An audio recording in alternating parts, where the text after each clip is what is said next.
Our stories, our voice, our history hasn't always been welcomed. But we learned long ago that if America won't celebrate us, then we will celebrate our own, told our way, on our time. Today we have thousands of Black creators in film. Thousands of books are on the shelves of stores around the world. But it wasn't always as easy. For Lena, for Hattie, for James, for Zora, for Langston, we fought for a place in American history, and we've empowered our own voices, keeping our stories alive. Remember Philando, remember Mike, remember Trayvon, remember Sandra, remember Oscar, remember Brianna. No more will Black voices go unheard. No more will Black stories go unread. We will write our own history and create our own legacies. And each summer in Atlanta, we will gather. We will celebrate. We speak out. Black voices matter. Black stories matter. Black lives matter. Everybody has a story to tell. Make sure that you tell yours. Create your story. Dream out loud.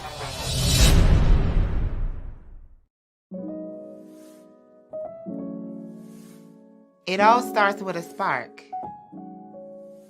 Like this thought or this vision in your head that gives you these ideas and these visions of who you want to be.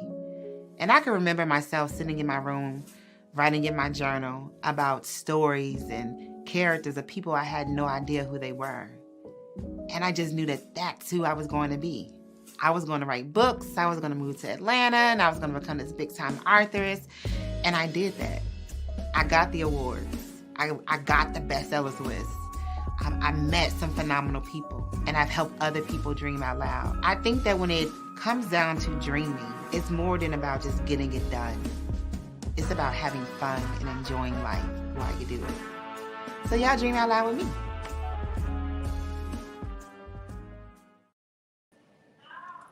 Hello, everyone, and thank you for joining us for Black Writers Weekend 2021. My name is Brittany Miller, and I'm CEO of Brittany Miller Brand. I'm so happy to be your host today for this interview with Timothy Flemming Jr., one half of T&J Publishers. Such amazing work that he does for, Black writers and authors, and just people who I was reading that he really helps with people who are looking for more access to affordable publishing when it comes to, just helping the community get their projects out there and their literature. So I'm happy to be here to do that today. Having me.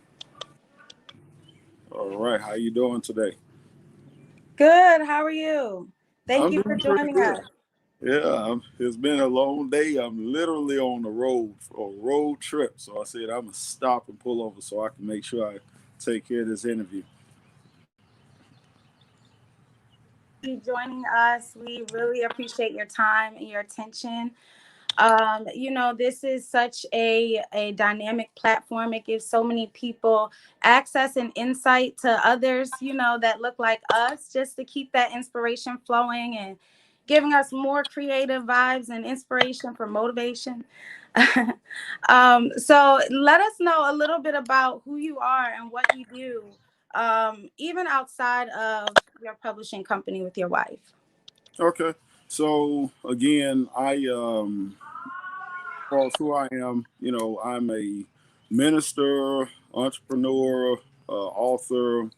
I started my company, T&J Publishers, back in 2010. Before that, I just, wrote, did a lot of writing, competed in a lot of poetry competitions, and that was really my first literary love, poetry. So I did that for a while, won several competitions in that arena, and just really branched out in 2010 to start my own business. And it really started with a passion to want to help other people that had an inspirational story, help them get their story out, make sure that I provide good services, cover design, everything, Mhm. make sure they not getting ripped off, Yeah. that, you get the best possible. If you're going to make that investment, then you need to really get the return on your investment. So that's why I started my company, T&J Publishers, and I just been produced several books of my own, several books for my wife, and just kind of branched out from there and just really started doing a lot of publishing for other people. outside of T&J Publishers. Like I said, I am a minister. I've been in ministry for over 25 years. Started preaching when I was 16. Just been doing that for a long time. Just, I'm just a regular guy. Just a regular guy that just enjoy life. I have a wife. I have 3 kids and 2 dogs. Wow, So yeah. yeah, spending time with my family, just relaxing and hanging out, and that's pretty much my life. I can understand that and relate. I'm a wife of 8 years, so Wow. I'm a mom of five, so I definitely understand. I understand the lifestyle and the dedication. It's an amazing thing to just have that position of leadership within your unit. So that's awesome. What would you say gave you, because I understand that you started out in poetry, so you really started out as the talent, doing the work yourself and getting your own content published and working through with these people. So that's a wonderful thing as far as when it comes to value to your business. Yeah. So what actually what made you decide to start a business based on your experiences with your own work? And I'll be honest, because that's a really good question. Entrepreneurship, starting a business, none of this stuff was in my scope years ago. When I first started out, it really started. I would say it has a spiritual foundation. It really started with a vision that God laid on my heart, and confirmed it, through other men and women of I hear faith that. that was Yes. speaking to my life and just tell me, hey, uh, one great man of God, he passed away. His name was Joseph Hargo. He really poured into my life and just, spoke to me and said, look, God wants you to start your own business. I Mm-hmm. know you're in ministry and, you're doing a lot of things here and there. And sometimes we get so immersed in just kind of our daily routines, 9 to 5, kind of, going along with the flow when we get comfortable. And then Yeah. all of a sudden God throws that monkey wrench Yeah. in the entire situation and just says, look, there's something else that you're supposed to be Mm-hmm. doing. That assignment. It's going to be rewarding to you. It's going to Mm-hmm. bless your family, but you're going to have to take a step of faith. You're going to have to get Yeah. out of your comfort zone and step out. And that was in 2006. And from Wow. that day to now, I've just been moving forward. It's been a process and Yeah. a journey, a lot of learning, a lot of Yeah. mistakes. And sometimes we kind of feel like, God, if you call me to it, hopefully, I won't make any mistakes, but that's a part of the process. You have Yeah. to live and learn and make mistakes and learn sometimes through your mistakes, but you grow from it. Yeah, absolutely. And when God says go, you gotta go, right? Yeah. Yeah. When you first started into the business, what were some of your biggest challenges? Like what were some of your biggest lessons in the beginning? Yeah, woo, Lord, I could take about 3 hours and go through that. But big challenges. It's funny because a lot of people say, "Well, start a business and then grow your business." Truth be told, your business will grow you. Mm. Um, just deal with, learning to deal with people, learning how to deal with things within myself that were a hindrance to me being able to grow in this capacity. It was definitely one of the challenges. Sometimes we come to the table and we may bring or present. We may come to the table with unresolved issues, Mm-hmm. things that kind of hinder us in our personal lives, whether it be traumas or fears. Yeah. And here's the funny thing: when you step out in business, you're going to deal with all of that. You're gonna come face to face with all of those situations when you're dealing with different personalities and all kind of different situations. And so this this 11-year journey, I'd say, has pulled on me and helped me to grow personally.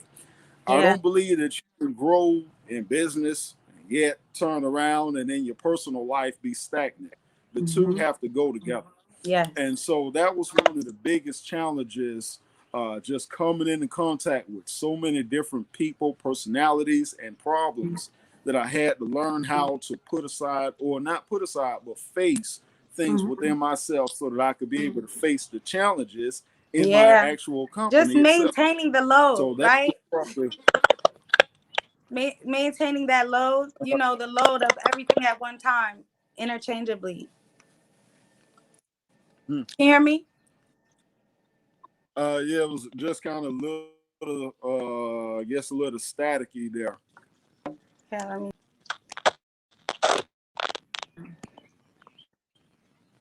Okay, how about now? Can you hear me? Can you hear me?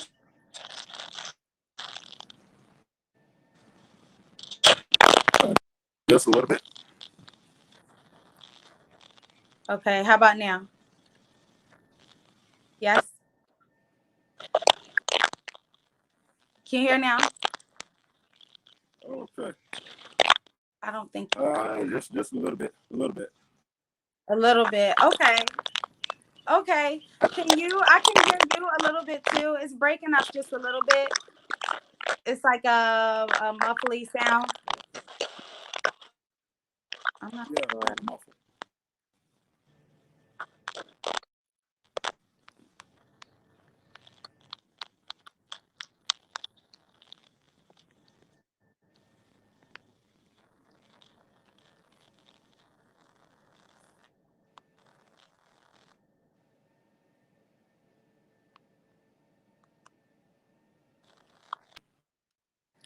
Can you hear me?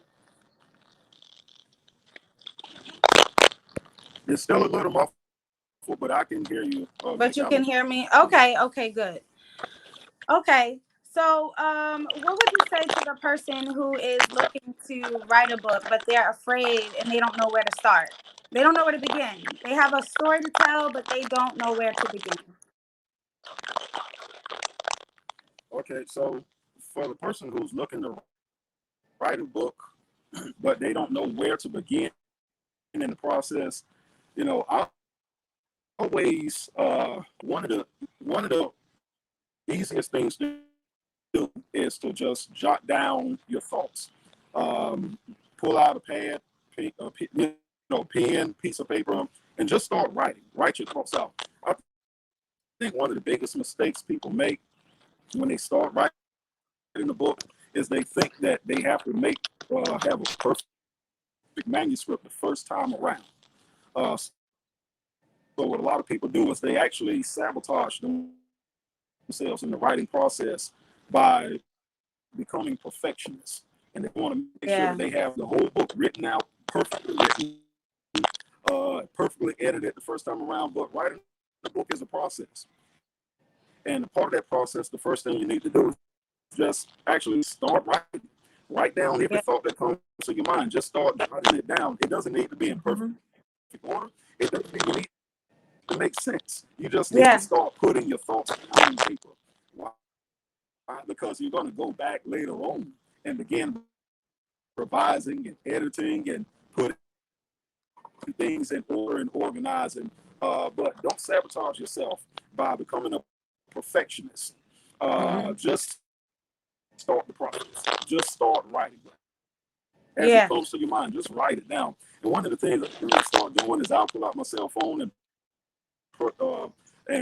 press record and just start talking out my thoughts.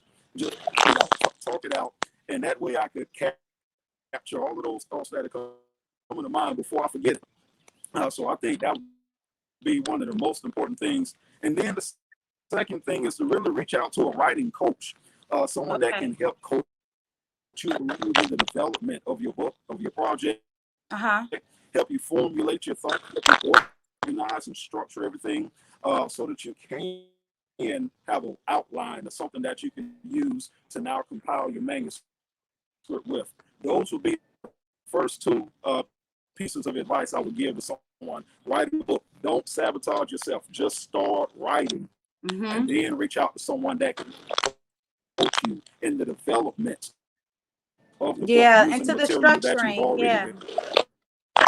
So do you offer editing services through your publishing company? It was a little muffled there. I was asking if Yeah, I you didn't get a offer question there. editing. Do you offer editing services through your company? Yes, so I do a lot of editing and different forms of editing as well. A lot of people think editing is just one form. Actually, it's different types of editing. Proofread, we do that. That's what we call the simplest or lowest level. But then go to what we call developmental editing. That's where I have fun with developmental Okay. editing projects because I get to sit down and help the client structure Yeah. their thoughts and help them organize. And sometimes I have to tear a manuscript apart and put it back together. To me, that's fun because Yeah. I'm getting to actually build the manuscript from top to bottom. So we do different types. That's awesome. That's awesome. And I think that that's really important as a publishing company because that's one of the, I guess the longest, most stressful usually part for the author is the editing process. And I think that it hinders a lot of Yeah. writers from writing. They're afraid of that process. So that's great that you offer both in one where how you do both the publishing and the editing. Um, so I wanted to see if you could leave us with your testaments on the power of sharing your story. I feel like you have a good angle to explain that power, just because of the work you do and just on both sides with the literary work as well as the work you do spiritually.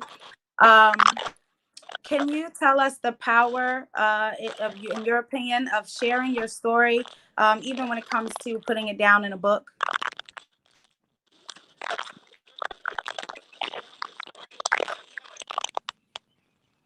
Yeah, the power of sharing your story, uh, that is incredible. It's incredibly powerful to share your story. Oftentimes, people will come to me with an idea to write a book, and sometimes they'll be very reluctant to go into detail about their lives, detail about their struggles. We don't want to offend anyone. We don't want, if you're writing Right. a book, especially about your journey, you have loved ones, family members, Mm-hmm. friends, people who Yeah. are, you're talking about, if you're referencing something that happened to you. And sometimes people are very reluctant. Um, but I'll leave you with this advice, and this is the advice I give to my clients. When you're writing a book, think about who you're trying to help. Mm-hmm. You may a horrific story. For example, I've written and worked with a lot of clients, male and female, who've gone through molestation and Mm-hmm. things of that nature. And I Mm-hmm. tell them, you went through a horrific situation and you overcame, not Yeah. just the physical aspect, but the mental, the emotional, to Mm-hmm. recover from trauma, to learn how to walk in forgiveness. I mean, that's a journey. Yeah. That's Yeah. an accomplishment. Absolutely. There are millions of young people, young and older, who are going through the same thing that you went through, but they don't have a guide to walk them through the Mm-hmm. process of it. Your story is not for you, it's for them. Right. You need to share your story. Someone needs your help and your guidance. You don't have to be some big celebrity all over television or Mm-hmm. Hollywood and Yeah. I have to have a big. You just have to have a mission, Mm-hmm. and you just need to know that your story matters, and that there are people out there who need to hear what you have to say because you are an overcomer. And so I tell people all the time that you need to focus on your target audience. Who are you trying to help? Not the two or three people who are going to get offended, but the 2 or 3 thousand people that are going to be inspired, or 2 or 3 million people that are going to be helped and that are going to learn to overcome because you had the courage to step out and share your story with those people. So keep your eyes on the people that you're called to help, not on the few people who have something to say and who are going to get offended. You're not going to write a book and not have someone get offended. I'm sorry. I love that. I love that you said that. And it's best that you tell your story. You rather you tell your story than someone else tell your story.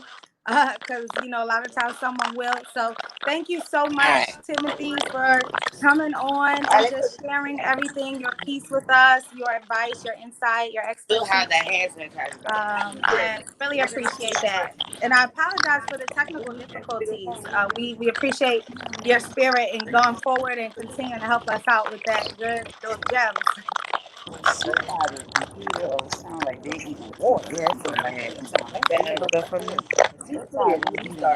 Tamika.